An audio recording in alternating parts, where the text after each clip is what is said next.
اور بابر علی اپنی کارروائی مکمل کر کے وہاں سے نکل آئے تھے۔ اب ضروری تھا کہ واجدہ بھی اپنے کمرے میں پہنچ جائیں تاکہ انہوں نے جو کمرے میں دام بچھایا تھا اس میں پنچھی پھنس سکے۔ صبح جب فیاض اور واجدہ کمرے سے نکل آئے تو بابر علی فوراً اندر داخل ہوئے۔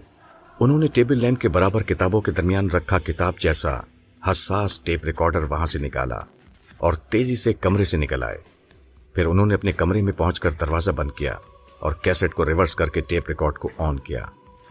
واجدہ جب بابر علی کے کمرے سے نکلی تو اس کی کیفیت کشتی کے اس مسافر جیسی تھی جس کی کشتی طوفان میں گھر کر نکل آئی ہو۔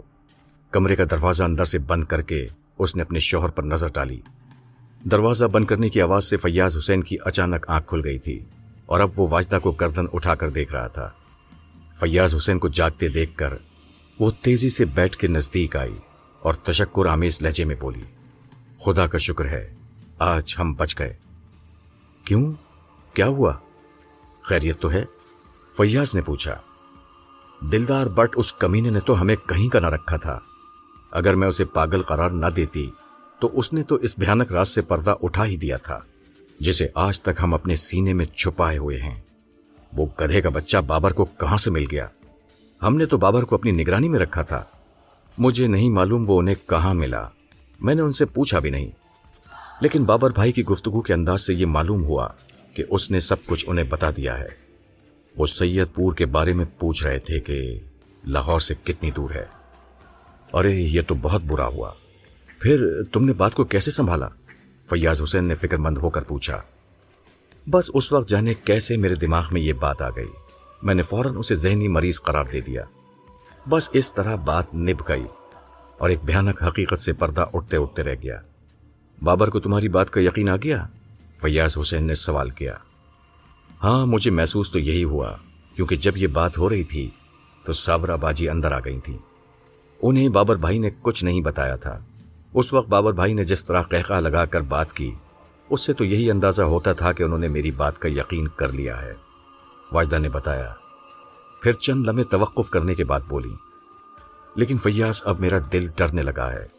مجھے یوں محسوس ہو رہا ہے جیسے اب یہ راز کہ نیلم ہماری بیٹی نہیں ہے ظاہر ہو کر رہے گا، اور اگر کسی طرح یہ بات ثابت ہو گئی تو میں اپنی بہن کو منہ دکھانے کے قابل بھی نہ رہوں گی۔ شرمندگی ہوگی، بہت تباہی پھیلے گی، جانے کیا ہو جائے۔ ارے کچھ نہیں ہوگا، تم فکر مت کرو، فیاض حسین نے یقین سے کہا، اور اگر قسمت میں کچھ ہونا ہی لکھا ہے تو اسے بھگتیں گے۔ آؤ اب سو جائیں۔ ٹیپ ریکارڈر پر یہ ساری گفتگو سن کر بابر علی سناٹے میں آ گیا۔ اس نے دروازہ کھول کر سامنے سے گزرتی راشدہ سے کہا، بیٹا ذرا امی کو بھیجنا۔ جی اچھا ابو۔ چند منٹ کے بعد صابرہ کمرے میں داخل ہوئی اور بولی، آپ نے مجھے بلایا؟ ہاں میں نے تمہیں بلایا ہے، ذرا دروازہ بند کر دو اور میرے پاس آؤ، بابر علی نے بڑی سنجیدگی سے کہا۔ بابر علی کے لہجے میں کوئی ایسی بات ضرور تھی کہ صابرہ سنجیدہ ہو گئیں۔ اس نے خاموشی سے دروازہ بند کیا اور بابر کے نزدیک آ کر بولی، خیر تو ہے؟ خیر کہاں، بابر علی نے بڑے گھمبیر لہجے میں کہا، میں اپنے چاروں طرف طوفان اٹھتا ہوا دیکھ رہا ہوں، کالی آندھی چل رہی ہے، سمندر موجیں مارتا ہماری طرف بڑھتا چلا آ رہا ہے۔ بابر آپ کو کیا ہو گیا ہے؟ صابرہ نے پوچھا۔ تمہاری بہن نے ہمیں دھوکہ دیا ہے۔ کیا مطلب؟ میں سمجھی نہیں۔ نیلم واجدہ کی بیٹی نہیں ہے۔ لیکن رات کو تو آپ نے کہا تھا کہ… رات کی بات چھوڑ دو، بابر علی نے صابرہ کی بات کاٹ کر کہا، یہ ٹیپ سنو۔ خدا کا شکر ہے کہ آج ہم بچ گئے، واجدہ کی آواز سنائی دی۔ صابرہ نے اپنے کان پوری توجہ سے ٹیپ کی طرف لگا دیے۔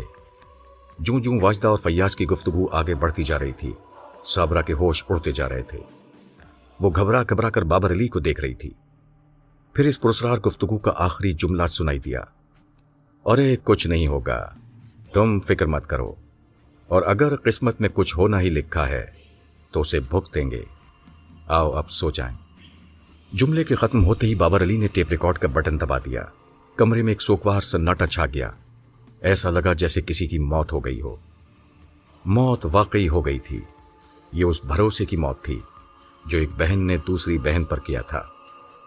صابرہ کو جہاں اپنی سگی بہن کے دھوکہ دینے کا دکھ تھا، وہاں اسے غصہ بھی تھا۔ میں اس کمینی کو اپنے گھر میں نہیں رکھوں گی،